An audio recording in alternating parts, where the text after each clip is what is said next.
Hey, it's Jeremy from OpticHouse.com.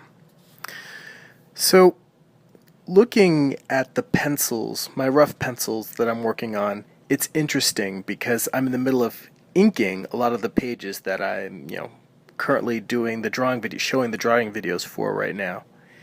And I can see things that I already find problematic.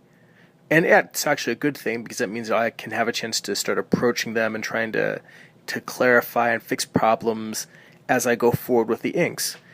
But one of the things I'm starting to notice is that I was getting a little too finished with my rough layouts. And no one's ever going to accuse me of doing polished, tight pencils. That's just not how I draw. No one's ever going to say that.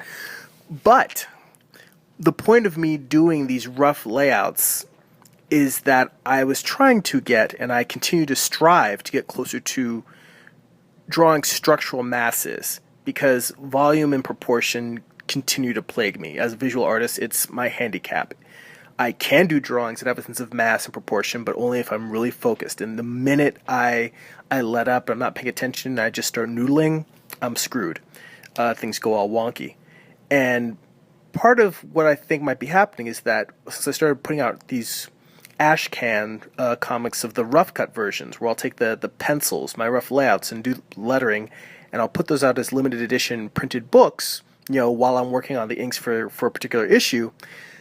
I think maybe on a subconscious level I'm trying to make those rough cut pages look a little bit better and a little bit nicer, so that when people are reading it really aren't just looking at a bunch of cubes and squares and cylinders and that sort of thing. But that's not the point, or at least it shouldn't be the point. The point of these rough pencils, for me, is a blueprint to give me a solid drawing to ink over. Tight enough that I can tell what's going on, what all the masses are, can make out the gestures, the expressions of the characters, but still loose enough that I don't feel like I'm just tracing when I go back and I ink the pages, leaving me a little bit of room to have some fun with it, to do some real drawing in the inking process.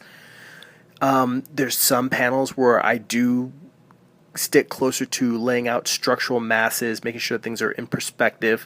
I mean, the same way that you would draw a whole building in perspective or a car in perspective, when you look at a head or a torso, the various body parts of the human figure, those things can very easily get out of whack. You don't think about them as structural masses because we're thinking about the energy of the pose and the storytelling.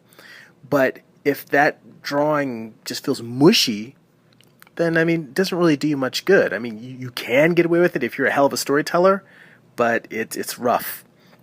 And I want to be able to do it all, because I think the best artists strive to have great storytelling, great draftsmanship, great proportion, great anatomy.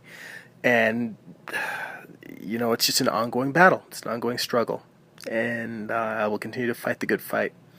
Anyway, if you have any questions or comments, I would love to hear them. Feel free to drop me a line in the comments below, or visit my website, optichouse.com.